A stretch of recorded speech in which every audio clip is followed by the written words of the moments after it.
ನೀವು ಕ್ರಿಕೆಟ್ ಪ್ರಿಯರೇ?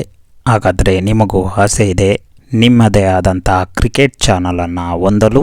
ಕ್ರಿಕೆಟ್ ಚಾನಲನ್ನು ಹೇಗೆ ನಾವು ಮಾಡಬೇಕು, ಚಾನಲ್ಗೆ ಬೇಕಾದಂತಹ ಬ್ಯಾನರ್ಗಳನ್ನು ನಾವು ಹೇಗೆ ಕ್ರಿಯೇಟ್ ಮಾಡಬೇಕು, ಅವುಗಳನ್ನು ಹೇಗೆ ಅಪ್ಲೋಡ್ ಮಾಡಬೇಕು, ಆ ಬ್ಯಾನರ್ಗಳು ಹೇಗೆ ಕಾರ್ಯನಿರ್ವಹಿಸ್ತವೆ, ಹೇಗೆ ಅಟ್ರ್ಯಾಕ್ಟ್ ಮಾಡ್ತವೆ, ಕ್ರಿಕೆಟ್ನ ಶಾರ್ಟ್ ವಿಡಿಯೋಗಳು ಲಾಂಗ್ ವಿಡಿಯೋಗಳಿಗೆ ಯಾವ ಆ್ಯಪ್ಗಳನ್ನು ಯೂಸ್ ಮಾಡಬೇಕು, ಅವು ಉಚಿತ ಆ್ಯಪ್ಗಳ, ಕಾಪಿರೈಟ್ ಬರದೇ ರೀತಿ ಕ್ರಿಕೆಟ್ ವಿಡಿಯೋವನ್ನು ಅಪ್ಡೇಟ್ ಮಾಡೋದು ಹೇಗೆ, ಲೈವ್ಗೆ ಬರೋದು ಹೇಗೆ, ಶಾರ್ಟ್ ವಿಡಿಯೋಗಳು ಮತ್ತು ವೈರಲ್ ಮಾಡೋದು ಹೇಗೆ, ರಿಟೆನ್ಷನನ್ನು ಹಿಡಿದುಕೊಳ್ಳೋದು ಹೇಗೆ, ಈ ಒಂದು ಕ್ರಿಕೆಟ್ ವಿಡಿಯೋಗಳ ಮೂಲಕ ದುಡ್ಡನ್ನು ಮಾಡೋದು ಹೇಗೆ, ಹಾಗೆಯೇ ಈ ಒಂದು ಕ್ರಿಕೆಟ್ ಜಗತ್ತಿನಲ್ಲಿ ಚಾಂಪಿಯನ್ ಆಗಬೇಕಂತ ಬಯಸೋರು ಈಗಲೇ ಸಬ್ಸ್ಕ್ರೈಬ್ ಮಾಡಿ, ನಮ್ಮ ಚಾನಲ್ನ ಫಾಲೋ ಮಾಡಿ.